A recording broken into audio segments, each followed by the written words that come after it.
O meu envolvimento com aço se deu através da minha formação.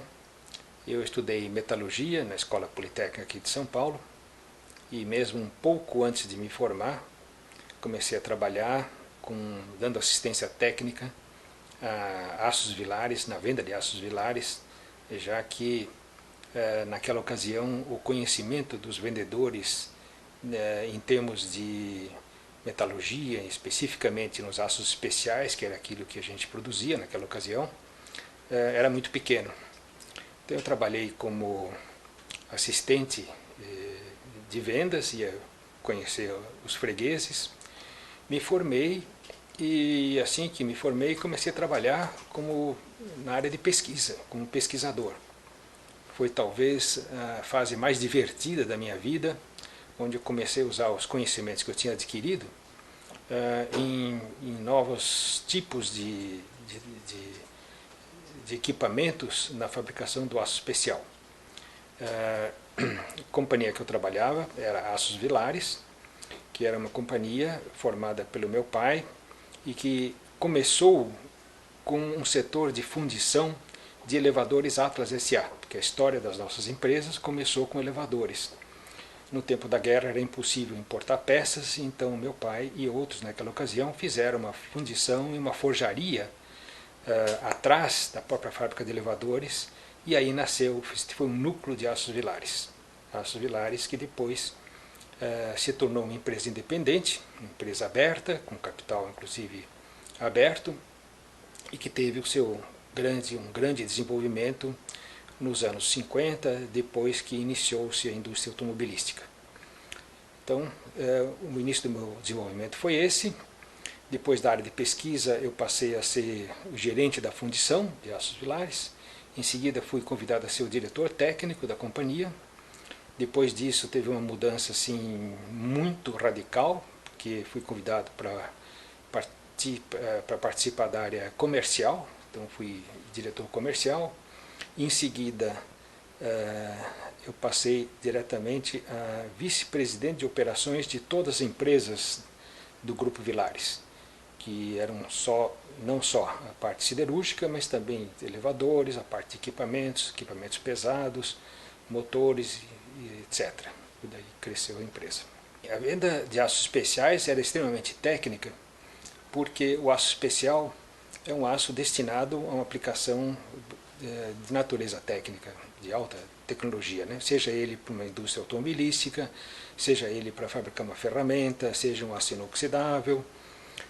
Posteriormente, eu já na fundição iniciei a fabricação de cilindros de laminação, que é uma peça na fabricação do próprio aço, das chapas ou das barras, e é muito, muito técnica a fabricação de cilindros de laminação. E eu então acumulei o conhecimento na fabricação do chamado cilindro de laminação com a venda, porque não tinha vendedor que saísse vendendo cilindros de laminação. Então eu tinha que andar pelo Brasil vendendo cilindros de laminação e mesmo pela América Latina. E foi nessa época que eu aproveitei para adquirir um conhecimento muito grande do que era siderurgia nessa época. Eu estou falando dos anos 60, início dos anos 60. Vamos pular talvez para os anos em que eu ocupei a primeira presidência do Instituto Brasileiro de Siderurgia, que foi nos anos 75 e 77, em que nós estamos falando durante os governos militares, né? Estamos falando de uma época durante os governos militares, após a Revolução, em que, nesta ocasião, já existiam as três grandes siderúrgicas, que era a Companhia Siderúrgica Nacional, Usiminas e Cosipa, e de aços não planos, de aços longos, a grande companhia, a Companhia Siderúrgica Belga-Mineira. Além disso, as demais companhias, incluindo a nossa, Aços Vilares, eram companhias pequenas. E o que aconteceu nesse período, para ter uma ideia de qual era a postura, é de que a gente sentia uma grande dificuldade de tratar dos assuntos que interessavam a siderurgia privada, porque essas três grandes siderúrgicas naquela ocasião eram siderúrgicas estatais, né? E nesse nessa ocasião, nesse primeiro mandato, eu, como presidente do IBS, tive uma dificuldade muito grande, porque o governo, naquela ocasião, quis lançar duas novas empresas, que acabou lançando, não? Que foi a Siderúrgica Tubarão e a Aço Minas, e na ocasião estava muito claro de que elas não tinham viabilidade econômica. E o que eu senti, porque fui pressionado, é de que os três presidentes das três estatais eram radicalmente contra a construção dessas usinas, acharam que não era o tempo de construir essas usinas. Só que eles não podiam falar, porque eles pertenciam ao governo. Razão pela qual eles disseram, olha, você como nosso representante, presidente do então Instituto Brasileiro de Siderurgia, é que precisa ir lá ao governo e dizer que está errado, que não existe viabilidade econômica. Coisa que eu fiz diligentemente e que me comprou uma encrenca com o então presidente Geisel. Porque mais tarde, em 79, quando eu fui visitar o presidente Geisel, que estava no seu último ano de mandato, fui convidá-lo para a inauguração da nossa grande empresa que fizemos no Vale do Paraíba, a Vibasa, o Geisel simplesmente não foi.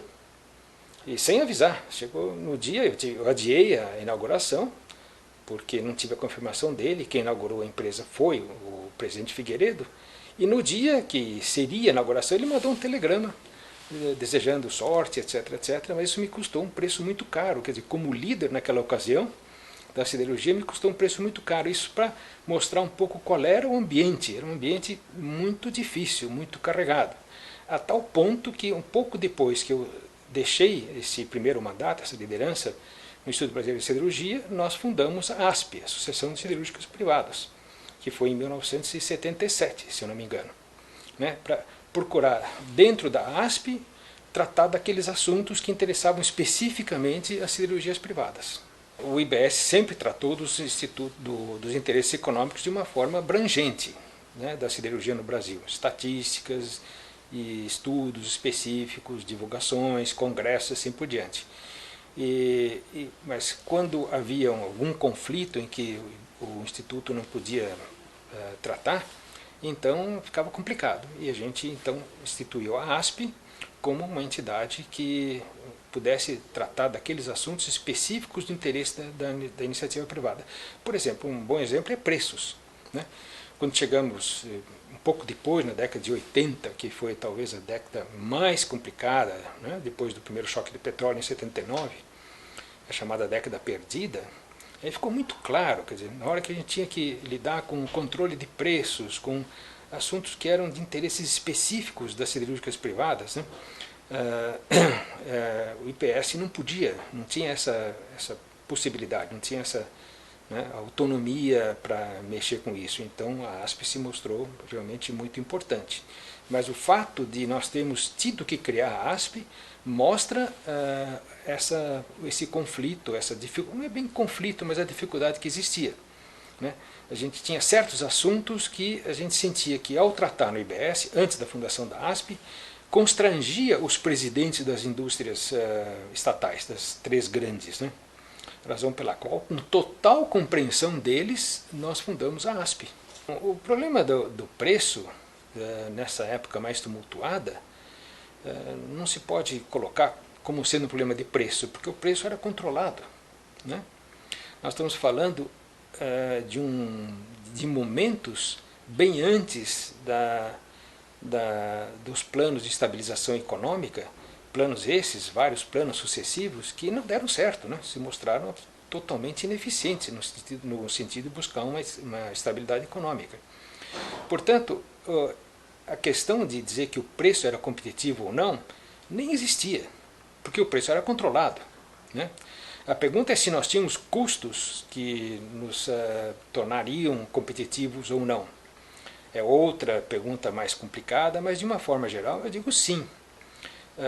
Até porque nessa primeira década dos anos 80, a indústria siderúrgica já tinha completado investimentos bastante grandes. No caso específico nosso, por exemplo, de Aços Vilares, com a construção da Vibasa, nós não teríamos sobrevivido os anos 80 e 90 se não tivéssemos investido o que investimos, né? Especialmente com essa grande empresa que eu acabei de mencionar, no Vale do Paraíba, a Vibasa. E porque era uma empresa moderníssima, era uma usina de aço moderníssima, e em função da enorme crise em aços especiais, em que o mercado caiu para 30% do que ele era, nós só conseguimos sobreviver e pagar as dívidas de uma forma bastante sacrificada, porque fomos desbravar mercados na Rússia e na China, que o mercado brasileiro sumiu.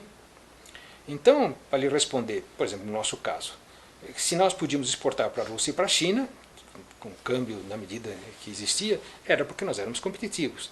Quer dizer, a dimensão e o volume de produção daquelas usinas, usinas que, pegando por exemplo o grupo Gerdau, que tinham usinas pequenas, as chamadas mini usinas, né? Eram usinas que em si eram competitivas. Com o tempo, na medida em que foram se agrupando, passaram a ser cada vez mais competitivas. Mas de uma forma geral, sim, o conceito era de que nós tínhamos já usinas bem investidas, com equipamento muito bom, mão de obra muito boa, com ótimos técnicos e boa gestão. Né? Essa é a lembrança que eu tenho, que fez com que nós conseguíssemos, de uma forma, quando digo nós, a indústria siderúrgica, superar essas 2 décadas perdidas, a década dos anos 80 e a década dos anos 90, que também foi uma segunda década perdida. Em termos de crescimento econômico, em termos de crescimento da produção de aço, né? Em termos da estagnação do consumo per capita, que não saía dos 100 quilos por homem, por habitante, 100, 120, que até hoje está bastante estagnada. O Instituto Aço Brasil sempre teve, no caso era IBS, um papel muito importante de educacional, antes de mais nada. Educacional, não tanto digo em relação aos consumidores, à população, mas os diversos níveis de governo que interessavam. Né? De abrir os olhos, mostrar a realidade, mostrar a falha dos planos econômicos propostos, mostrar que controle de preço é uma coisa que não ligava lugar nenhum, e um papel muito grande de esclarecimento. E eu diria um papel também fundamental para a virada no final dos anos 90, para quando começou a desestatização, né? No início em que as empresas foram privatizadas. E então o Instituto então Brasileiro de Siderurgia foi sempre uma referência extremamente importante. Ele teve uma credibilidade, e até hoje tem, obviamente, uma credibilidade muito grande como referência e como fonte de informação em relação ao que estava acontecendo com a siderurgia, não só com relação à produção, mercados, mas a situação, inclusive, de uma forma geral, da siderurgia no Brasil. Foram anos muito difíceis e, como diz, Aços Villares pertencia a um grupo de empresas. As demais empresas também sofreram muito, especialmente aquelas destinadas à produção de equipamentos pesados, porque, de uma forma geral, o que aconteceu com as nossas empresas é que nós, durante a década de 70 até o começo de 80, investimos para um Brasil poder crescer, né? Produzindo aços especiais para uma indústria automobilística que estaria numa grande expansão, produzindo grandes peças forjadas e fundidas para a indústria pesada, para a indústria de equipamentos, né? E equipamentos de uma forma geral, equipamentos para a indústria siderúrgica, para usinas hidrelétricas e assim por diante, indústria de petróleo. Como o Brasil deixou de crescer, obviamente nós entramos numa dificuldade grande no sentido de ter que pagar, obviamente, o ônus que contraímos até o final da década de 70. E tivemos, não tivemos um crescimento de rentabilidade como queríamos, o que nos obrigou, para sobreviver, de deixar certas atividades, como no caso de bens de capital sob encomenda. Já que não tínhamos encomenda, nós fomos obrigados a parar certos setores. No caso dessa grande indústria da Vibasa, deixamos de produzir grandes peças forjadas e grandes peças fundidas, que não tinha mercado. E, posteriormente, até hoje, as maiores que fabricavam, por exemplo, os grandes eixos forjados, eram peças de 350 toneladas, por exemplo, né? De repente, sem a construção de novas usinas hidroelétricas, deixamos de produzir, esses grandes eixos deixaram de ser produzidos no país, né? Mas nós fomos obrigados a parar esse tipo de produção, não só das peças, como também das máquinas, grandes laminadores e assim por diante. Então foi uma perda, na verdade, que o Brasil teve. Locomotivas, nós éramos fabricantes de locomotivas dieselétricas. O Brasil parou de investir em ferrovias, em locomotivas, tivemos que parar. Esse foi o preço que nós tivemos que pagar para sobreviver. O primeiro nome, obviamente, que eu tenho que me referir é o Amaro Lanari Júnior. Professor Amaro Lanari Júnior, que poucos sabem que foi professor, mas ele foi meu professor na Escola Politécnica. E que, de repente, deixou de poder ser professor porque passou a ser presidente da Uzi Minas. Mas ele foi um grande ídolo, quer dizer, foi um grande professor de mostrar, começar a nos ensinar um pouco do lado econômico, inclusive, da indústria siderúrgica. Esse foi um grande nome. E mais tarde, obviamente, eu passei a ter muitos colegas que foram da indústria, própria indústria siderúrgica, que eu prezo muito. Sem dúvida, como desses colegas, eu tenho que lembrar o nome dos dois irmãos, Germano e Jorge Joampeter, que foram companheiros sempre desde o começo no próprio Instituto Brasileiro de Siderurgia, né? Cuja ideia, inclusive, durante a minha primeira gestão, de lançar um incentivo à indústria siderúrgica, foi deles, né? E que foi talvez a marca da minha gestão, que foi conseguir um incentivo de redução de IPI para aquelas indústrias que se comprometessem com certos investimentos. Aquilo teve um grande impacto, né? E foi alguma coisa que teve um grande significado para mim. Outros nomes também da minha época que eu lembro, Hans Schlacher, por exemplo, na Companhia Siderúrgica Belga Mineira, também um companheiro muito grande, e vários outros, mas acho que, sem dúvida, esses são nomes que me saltam assim muito claramente. Com as informações que a gente tinha, eu faria tudo igual, não faria nada diferente. Eu acho que a gente, eu diria, excesso de investimento, vamos colocar assim, excesso de capacidade em que nós nos encontramos no começo da primeira década perdida, dos anos 80, era fruto do chamado milagre econômico brasileiro, que aconteceu até os anos, até meados da década de 70, até 73, né? E era um entusiasmo tão grande. Eu me lembro, por exemplo, quando levamos o nosso projeto dessa indústria siderúrgica do Vale do Paraíba, a Vibasa, para aprovação do governo, que tinha que ser, todo plano de investimento tinha que ser aprovado pelo governo. O ministro, então, da Indústria e Comércio, que era o Severo Gomes, aprovou o plano com a condição de nós não exportarmos mais do que 10% da produção. E no fim, como eu falei antes, acabamos exportando 90% da produção, né? Então, com esse tipo de informação, nesse ambiente, como é que a gente podia deixar de fazer aquilo? Quer dizer, era impossível a gente prever que iam acontecer os choques de petróleo, as crises todas que aconteceram, que abalaram o mundo inteiro. É uma coisa muito parecida com o que aconteceu recentemente, né, a partir de 2008, se bem que até nessa ocasião a gente já ouvia de um lado ou de outro que existia um excesso de financiamento imobiliário, que isso podia gerar uma crise. Naquela ocasião não havia nada disso, havia um entusiasmo enorme de que era importante investir para fazer o Brasil crescer. Então, como é que a gente podia deixar de investir naquilo que fazia sentido? A única coisa, talvez, que no nosso caso específico eu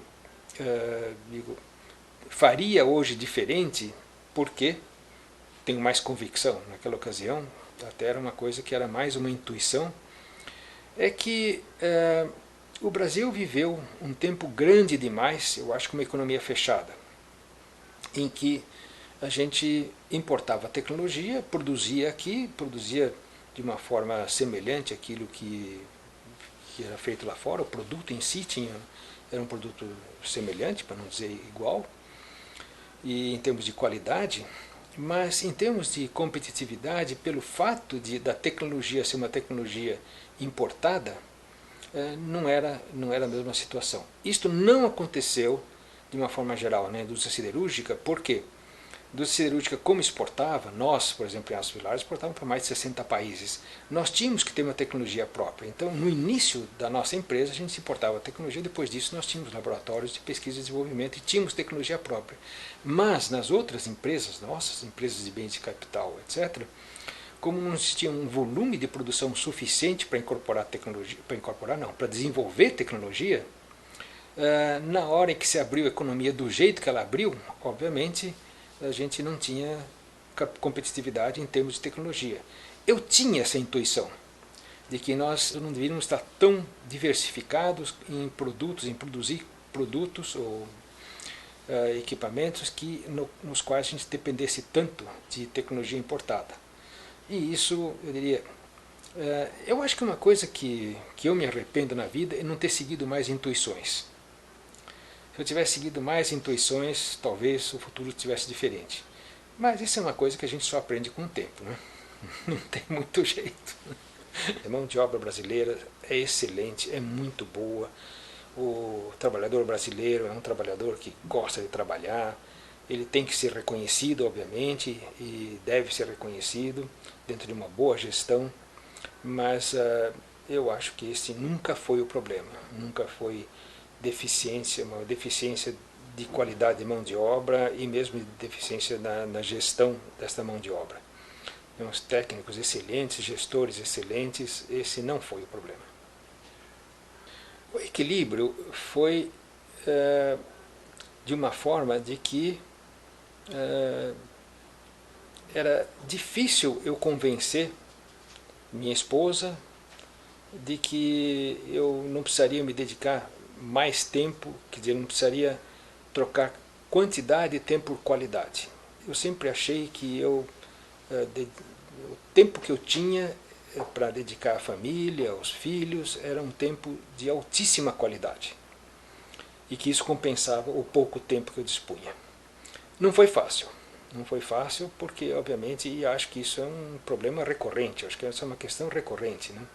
Tenho a impressão que, de uma forma geral, todas as esposas de executivos que são obrigados a viajar muito, trabalhar até altas horas, etc., sofrem. E a resposta que eu tenho dado é sempre essa. Procure fazer com que a qualidade seja muito boa, quer dizer, o tempo que você dispõe, se for um fim de semana maravilhoso, então use esse tempo de uma forma realmente a mais proveitosa possível, né? E se eu converso com os meus filhos, eu acho que eles têm enormes e ótimas recordações dessa fase tão complicada da minha vida. A primeira preocupação social, da qual eu tenho um orgulho muito grande, foi uma preocupação em relação à assistência médica. Nós fundamos, no tempo que não existia nenhuma assistência de natureza médica institucional, instituímos uma associação beneficente, chamada, que tinha o nome de um tio meu, que foi o iniciador das empresas, Associação Carlos Drummond Villares, que prestava assistência médica e assistência social. E o que nós introduzimos naquela ocasião é que nós tirávamos 1% do salário de cada contribuinte e a empresa aportava outro 1%. Então, com esses 2%, nós conseguíamos ter centros, inclusive, médicos grandes, até com salas cirúrgicas, fazíamos procedimentos. Temos um centro hospitalar bastante importante, mas prestávamos uma excelente, eu digo, assistência médica e odontológica. Então essa era uma preocupação constante e acho que ela teve total sucesso. Deixou de ser necessária na medida em que começaram a aparecer os demais os planos institucionais de assistência médica e social, né? Na medida em que o bem-estar do trabalhador ou do colaborador dependia dele se sentir bem, especialmente num ambiente siderúrgico pesado, muitas vezes empoeirado e assim por diante, era necessário que a gente oferecesse alguma contrapartida, né? É o que a gente fazia de diversas formas, e não só através de assistência, como eu digo, médica e odontológica, mas a partir também de programações esportivas e assim por diante. No caso de empresas novas, era todo um cuidado com relação ao tratamento de águas, para que não poluíssemos os rios, tratamento vamos dizer, dos produtos gasosos, né? Tratamento de gases dos fornos, e porque a gente não podia também tolerar de que a gente tivesse até a produção, um ambiente bom, saudável na empresa, mas que nas redondezas, nas comunidades vizinhas, estivéssemos poluindo de uma forma inaceitável. Então essa consciência sempre existiu. Eu acho que as grandes alegrias sempre vieram na medida em que a gente conseguia realizar uma utopia, né? Na medida em que a definição de utopia é que a utopia é a realização, que o progresso é a realização de utopias, então a gente, aquilo que entendia como uma utopia e de repente via acontecer, era um momento de grande alegria, né? Então era um momento, vamos dizer, de início de funcionamento de uma grande empresa, o início de funcionamento de um motor diesel marítimo que nós fabricamos para navios, né, que põe aquilo para funcionar, é uma grande alegria. O início de funcionamento de um elevador de um prédio enorme, ultra sofisticado. Mas eu acho que a maior alegria de todas foi realmente quando a Vibasa começou a funcionar e eu vi aquela, para mim, o que era uma utopia começar a realmente se realizar. Decepção era ver o Brasil não crescer, ver a confusão que existia em termos de, como eu disse antes, de iniciativas de estabilização econômica que não davam certo. Essas foram eram as grandes decepções. Acho que vale analisar essa questão, se é que vale alguma coisa, quer dizer, se é que falta alguma coisa. O que é que falta? Quer dizer, a definição e análise de competitividade é uma coisa extremamente complexa. Se a gente começa pelo câmbio, quer dizer, qual é o câmbio certo? Qual é o câmbio real? Quanto devia estar o nosso câmbio? À medida que nós estamos, no momento, sofrendo uma doença que pode se chamar de doença holandesa, ou seja, de excesso de dólares pela falta de oportunidades, vamos dizer, da enorme liquidez mundial de fazer investimentos, né? E de repente isso está acontecendo aqui, eu digo, qual é a taxa de câmbio correta? Qual seria a taxa de câmbio correta? Então, começa por aí. A outra questão que eu diria é uma questão mais complicada no sentido de que fica um pouco difícil a gente saber qual é a dimensão exata que precisa ter um empreendimento, ou usinas, ou dimensão de uma companhia siderúrgica, na medida em que o volume de produção para servir o mercado interno pode ser um volume não suficiente.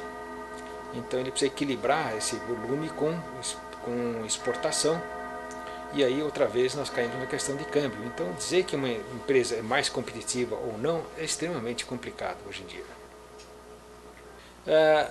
Uma outra questão que é ligada à competitividade é, obviamente, toda essa questão de institucional com relação às leis, com relação a impostos que hoje nós temos no Brasil, né, e que de uma forma completamente diferente daquela de outros países. Ou seja, a noção de competitividade ela teria que sempre ser acompanhada com uma noção de isonomia.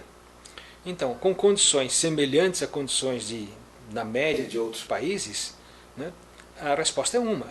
Numa condição em que nós estamos hoje no Brasil, em que não existe essa isonomia, é evidente que fica muito mais complicado a gente falar de competitividade. Então, podemos deixar de ser competitivos não por uma questão estrutural da siderurgia ou das companhias em si, mas por uma questão de estrutura, de uma forma geral, da economia do próprio país, né? Eu acho que a indústria está sofrendo, ela não consegue produzir resultados que remunerem o seu capital, e a ameaça é grande. Mas antes de uma desindustrialização, no sentido de indústrias fecharem as portas, eu acho que o risco maior é que elas passem a ser dominadas por outras empresas que, por uma questão internacional, sejam mais competitivas e que se aproveitem deste momento, né, para comprar em termos baratos empresas aqui, esperando o momento seguinte. Então, não em termos de desnacionalização, não tenho nada, nenhum preconceito contra a indústria estrangeira de estar se aproveitando desses momentos, mas eu acho que é alguma coisa que outra vez não deveria estar acontecendo se essa questão de isonomia não existisse esse momento, né? Eu acho que, sem dúvida, existe um risco, mas porque a China, a gente sabe que ela tem, outra vez, condições de produção bastante baratas, se bem que a mão de obra dela também está subindo. E agora, dependendo do produto, nós contamos com uma proteção natural que é o frete, né? E então a China está bem longe. A China pode incomodar? Sim, pode. Outros países asiáticos também podem incomodar? Podem sim, né? É uma questão que tem que ser considerada.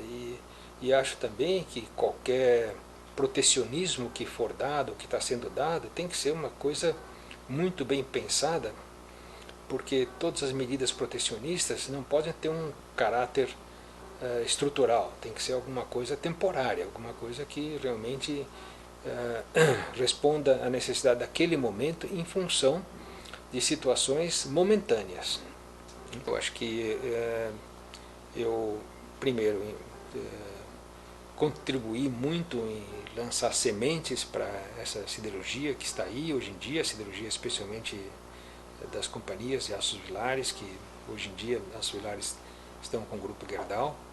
Então eu tenho um grande orgulho de ver o que são essas empresas hoje em dia.